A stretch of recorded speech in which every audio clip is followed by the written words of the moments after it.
Hello there, Ray here, and welcome back to the oldest vanilla survival server and oldest technical server, ProtoTech, where we've spent the last 6 years pushing the limits of Minecraft and breaking multiple world records. So if you guys are new to this series, make sure to check it out from the beginning with a link in the description, as well as share this with others. Now, over the last few episodes, we've been building up the ultimate storage system. This storage system stores 1,000 unique items, more stackable items than there is in the game of Minecraft, even in the newest version. So today's goal is to hook up the transportation system inside of the storage system. Because it is so massive, we need different transportation lines to have it so the items can actually go through the entire thing all in one go. And at the end of the episode, we're going to be using the switch to make some glitched out floating blocks, which is actually necessary for the ultimate storage system. So before we go ahead and build this up on the survival server, we're here in our creative world. We got a copy of the USS, and we came up with some ideas on how to transport the items from different rows inside of it to the other ones. It's going to make a huge S shape. Since there is a total of 10 rows, there's 5 on either side. We need to make sure they're all connected together. So if we put an item in like right here, this is the start. We want that one to go all the way to end and then over to this side, and then it goes to this side. Then it goes back all the way around to that side, and then back around to this side, and back around to that side, and eventually it comes over here and ends right over here. And the reason why it jumps back and forth from side to side rather than just doing this side and then going to this side and finishing there is because the items near the center are going to be the most used ones. So we want those to be filled first. And if the item starts here and gets automatically pulled in, it's just less leg than the items at the very far end, which are going to be less used. So it's pretty easy for us to do this large piece because it's very tileable. Same thing across the whole thing. But these are kind of individual. They have to be kind of smart, they have to be fast, they have to be like friendly. So Curb, Adam Shadow, and myself designed these up. And the way it works is there's just kind of like, think of it as like 2 hopper lines just going from one side to the other side. Except we're said using droppers. And the top line here is going to carry the item, and the bottom line here is going to carry the shulker box. This uses the same concept I showed with my shulker box sorter way back when shulker boxes were added into the game, and the same concept is being used here but on a much larger scale. It has to do with sending the item in first, and when we detect a certain item, we'll open it up so the shulker box can also go in the same slot as the item did. There are some other things with this system. We have a detection piece right here. And this is so that if an item does get sorted out, we don't constantly update everything that is downstream of it. Because these observer lines, which are powering all the droppers, will continue sending signals through the entire all 1,000 item sorters, even if the item would have been sorted out early on. So at the end of each of these rows, we just have a system which makes sure that there is still item to be sorted before it continues sending more signals through the system. This was a cool idea by Adam Shadow so that we don't have as many updates in the storage system, and it will reduce the lag. But if this seems confusing, just think of it as 2 hopper lines transporting items. So now we got them working the way we want to. Let's go ahead and build them up onto the survival world. Let's grab some materials. We'll need very few redstone dust. Not using very much of that, but we do need some building materials. We also need some repeaters, a few comparators. We need a lot of droppers and observers. And Dude, as well as Eagle, I went out and grabbed a bunch more droppers and observers. So it'd be good for a while.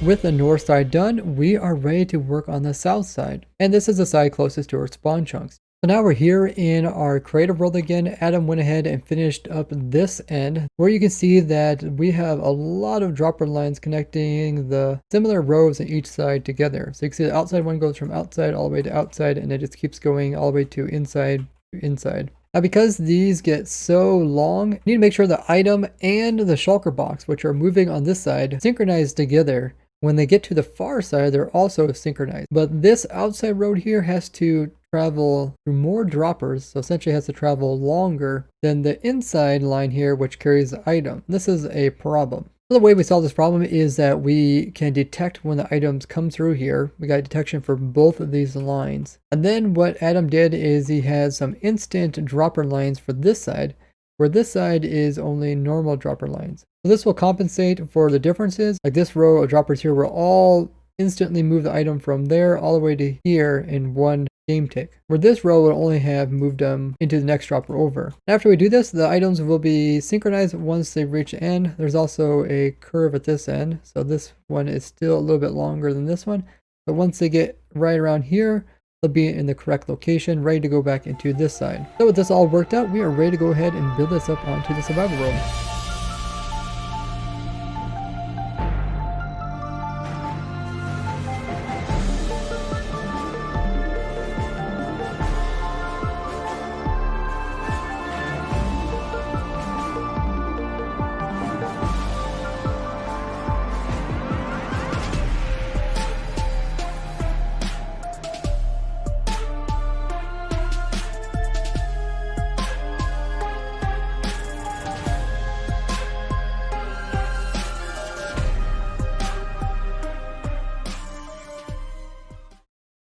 We almost got it completely finished, which is pretty awesome. A little bit of redstone left on this end here to do with the instant droppers. And Half and Curb also came on to help with it. But we're not going to finish this redstone now. We're going to go to spawn and actually work on how the items are getting into our spawn chunks from the other dimensions. Because most of our farms are in the end dimension, and we did that so we could run stuff like the lightning farm or mob farms on this side without having to worry about people AFKing in the overworld. That does mean that we have to figure out how to get the items from the end dimension into the overworld with a smooth transition and all the way into the system. World spawn point is right here. The stuff that comes through the end dimension doesn't end up on top of the leaves. Instead it goes through it, ends up way down here, top of this portal.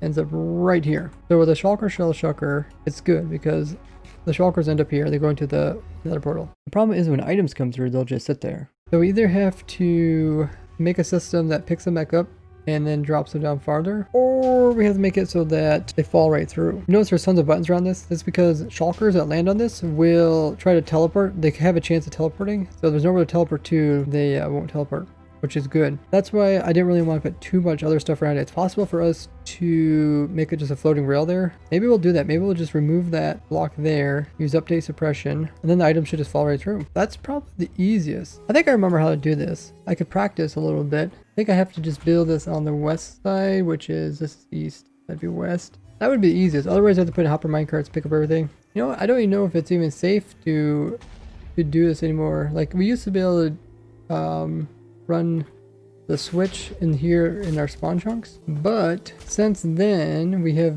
made this concrete thing. So we're going to set up a very small update suppressing machine. This is one that Johnny came up with and is the same one that they use to make the floating rails at spawn. But we did have to turn on the switch, and that's why we were concerned about minecarts on top of detector rails, which would instantly crash the server if we had any inside of our spawn chunks. With the switch turned on and our mini update suppressor built up here, we are ready to see if it's actually going to work and leave us with a floating rail.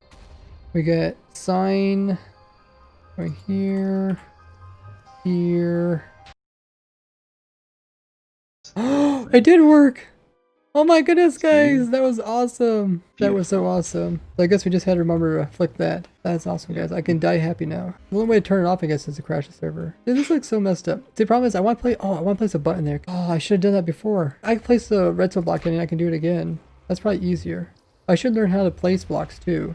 Okay, we got the button back in again. Sign, move this power. Mine this block. That is so awesome. Now I can place this button without updating it. It's so awesome, guys. I think that's everything. That was a lot easier than making a whole bunch of redstone stuff do the same thing. Everybody knows the camp's not very good at Minecraft, so every time he logs in, the server just crashes because it can't handle them. Okay. So, well, you know, I can't handle my building skills. I gotta see this happen. That's the real thing. I'm waiting. It's still loading for me. I want to see the skill that camp has at crashing servers. See what happens. Let's just crash the server. I'm trying to think where the items. Items are gonna land right here. Oh! There you go. Can't crash his server. Confirmed. Exposed. So now the rail doesn't have a block underneath, so items will land on it but then fall straight through it, which we now want to have transported to the ultimate storage system. So everything that comes from the end dimension is going to be placed at world spawn, falls down into this water stream. We gotta make sure when it comes in from the end dimension, it doesn't have any momentum, so that it falls pretty much straight down to the water without falling off to the side. And from here, it's pretty straightforward. We go all the way to our new storage system, which is in the perimeter next to this. So I think I'm going to clean this up a little bit. Maybe we could cover this all up again. And then we also got to set up, of course, any minecarts would land on that rail. Technically, all the items are also going to land up there, but then they're going to fall. So we'll have to test it out too. So now that this is all covered up, we can remove the glass. And it should start to fill in. We're in the end dimension. That item elevator takes it to the overworld by putting it into the exit portal. And we'll just drop some randoms. Drop this in there. Drop some stuff. And you'll see how it makes its way over to overworld. Okay, here comes the items, hopefully. Wait, do they end up right down here? Did they actually end up in the gate? No! I think they're ignoring the rail. Yeah, so it looks like the items are coming from the gate and not falling from above. Oh, dang. So we need to put a block underneath of the rail. Otherwise, the shulkers and the minecarts will end up down here. We need to figure out what block we can place underneath the rail, but won't affect items. Maybe we could put like a trapdoor in there that's open or something. Okay, so first place in redstone.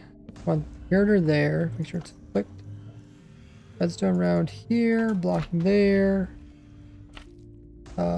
Curved redstone. Heater goes there. Power source goes there. Okay, so that's all good. Now I place in torches here, legs, eggs above them like that. Okay, and then we remove this here so it's butted. Oh, we didn't turn on the switch yet. We need to turn on the other switch. We gotta turn on instant fall. Okay. So we made a backup. Hopefully this works. Look at that. Jeez, guys, that is awesome. Okay, so now this is butted. We place in this trapdoor. We pop off this, update this. Hopefully everything goes right. Okay, let's place in the trapdoor. Oh my goodness, guys. In this version, you normally can't place rails on top of trapdoors. That is awesome. So we should be able to open this trapdoor and we'll update the rail. Awesome. Then let's place this button back so nothing spawns there. Awesome. So now we have a rail on top of a trapdoor. Item should fall through. Minecart should end up on top of it. Now we just have to get rid of all of this stuff. And then we'll give it a test. So we need to crash the server in order to get the switch to stop. Okay, let's give this a try. Crash the server. Yes! Guys, we crashed the server. Awesome. Just what we wanted. So what causes it to crash is when there's an entity above a detector rail, it constantly has to check above it. And because there's no delay with the switch on, it infinitely checks and does so many checks that it can't compute it all. So it overflows the server and has to crash. But yeah, made this glitched out rail. So we are ready to go ahead and test out to see if the trapdoor puts items in the correct spot. Let's head back over to the end dimension and throw some items in. Okay, so we're throwing items in here. Should end up coming out of here, hopefully. Hey, that's awesome, guys. So they drop down. If we drop a minecart in, a minecart should end up on that. I don't know if I really want to drop a minecart in though, because it's gonna get shot into the nether and it's gonna end up on top of all the shulkers, which is not something we want. We're gonna pay attention, make sure the items actually land in the hole underneath. Yeah, they're kind of momentum to one side, so they're ending up here. I mean, it's very possible we could just open up another hole and they could fall in. That would be easier than trying to stop the momentum. Yeah, we'll do that. So remove that block. Put in a fence gate. Remove the slime. Now items should fall into the water stream. So they fall in down here, go this way. This goes all the way to our new storage. Should probably light it up so bats don't spawn in here, or spawn proof these. Goes this way. The guys broke bedrock, so it goes really nicely this way, the edge. Now we're leaving spawn. Yeah, then it goes that way, and here's the new storage system. So we'll have an item elevator that sends items into the system. They get sorted. But before we start working on the item elevator, I'd like to use my levels to start naming the filler items which are used inside the item filters. We need to make Anvil. We can name 4,000 items. We're just going to probably name redstone dust. We have a lot of it for our witch farm. And if you do a whole stack at a time, it's relatively cheap. We'll name tag this. I can name tag quite a bit. But 4,000 items is a lot. And the whole idea by naming stuff is that you don't have to worry about items accidentally getting into the system and removing these placeholder items. As a memorial for the first bedrock that we broke, I'm going to go ahead and rename it First Bedrock. I'll keep that in my valuables shulker box. This also contains the pickaxe, which was used to mine it. Now let's try to figure out where exactly to put the item elevator in. So all the items start out at spawn. They come through this water stream here, and they kind of end right about here. You see some of the stuff that came through our farms over in the end dimension. From here, we need to pipe the items up into the air, so it's the same wide level as that or higher. Never hurts to make stuff higher, because it's really easy to use gravity to drop items, but sending items back up again is kind of annoying. That's why our storage system is kind of up in the air floating, because you always have the possibility of putting stuff underneath of it. You never want to box yourself in too much. So we need to figure out where that goes, and then when we figure out where that goes, then we're going to build the little device that we worked on during our last stream. This little device here on a creative world. It can sort out different boxes. The boxes that have stackable items will get sorted down here, and stuff that is non-stackable will get sorted down here. Pretty cool. So let's build this up. We'll keep it a little ways away. We don't want to build it too close to this. Might want to put some other stuff in here. We might want to move it away a little bit. And we also be kind of concerned about other things, because the items that come off of this aren't necessarily going to go straight into our storage system. They could possibly go into something like an auto furnace or a auto crafter. I want to put in some other little devices over here. We got a lot of room over here. We essentially got a whole another perimeter 300 by 300 over there. So we got a lot of room to build other stuff. I'm really excited. This is just one of our many devices that we're going to have here. So very cool. Let's see. Everything has to be kind of based on chunks too, because we have to load chunks in order for our storage system to kind of work when we're not here. We might do item elevator right about here. Item elevator, like everything, all this water and item elevator all has to be entity processing chunks. So if we do it all in one chunk, we can kind of keep it to a minimum. But it looks like we have two water systems. This one's in a different chunk. It's kind of annoying. I don't know if we'll even use this one. I think one was for shulker boxes and one was for normal items. We'll see. So we need pretty much a Y0 item elevator, and ProtoTech guys already designed one right here. This will work good until we upgrade and get bubble columns. We'll give it a try and we'll maybe test it. If it doesn't work, we'll come up with a different design.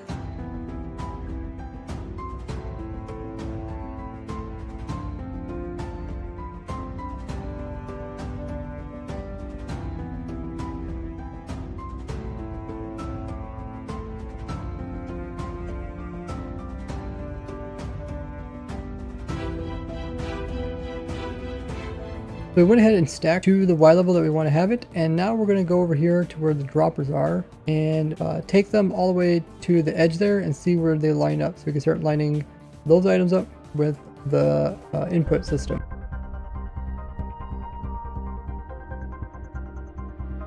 Okay, so we need a shulker box sorter.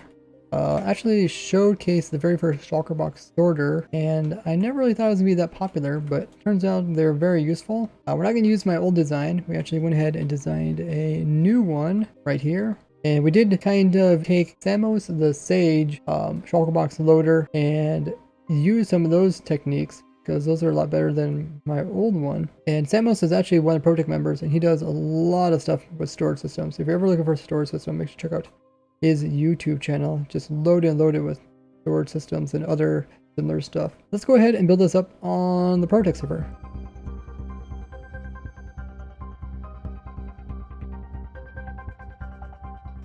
We built up the redstone piece here, and this is a shulker box sorter. I take one item out, the item goes this direction, shulker box goes that line, and then this is the sorter over here to sort them out.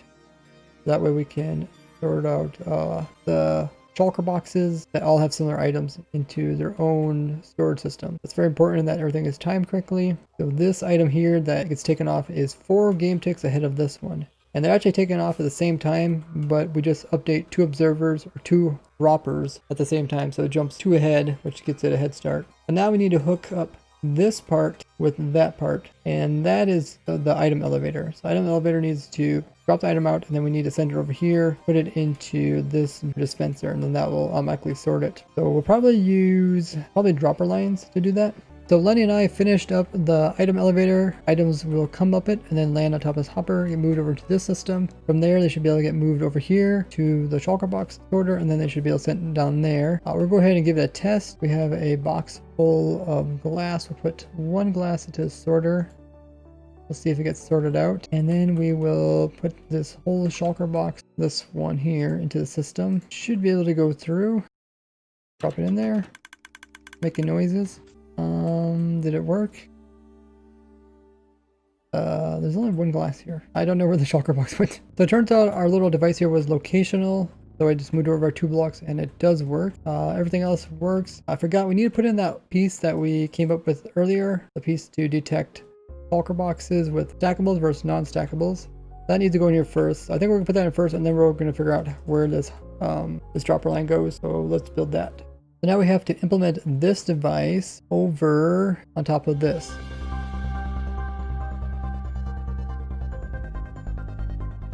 So we built up the device which can detect if stuff in the shulker box is stackable. If it is, then I'll go into that sorter. If it's not stackable, we'll put it into a different sorter. So I think we can go ahead and give it a try. And hopefully that ended up in the bottom one. It did. I think I got all my tools back again too. Good deal. So it's working great. That way we can easily sort out stackable and non-stackables. That way we're not sending all the non-stackables into this huge system, because they would have to go through the whole entire thing just to end up at the very end where we then would sort them. This way we can sort them out at the very beginning. That is awesome. So now let's hook up this pipe. So anything that does end up in here will be taken over to the next system over there. So this should be pretty simple.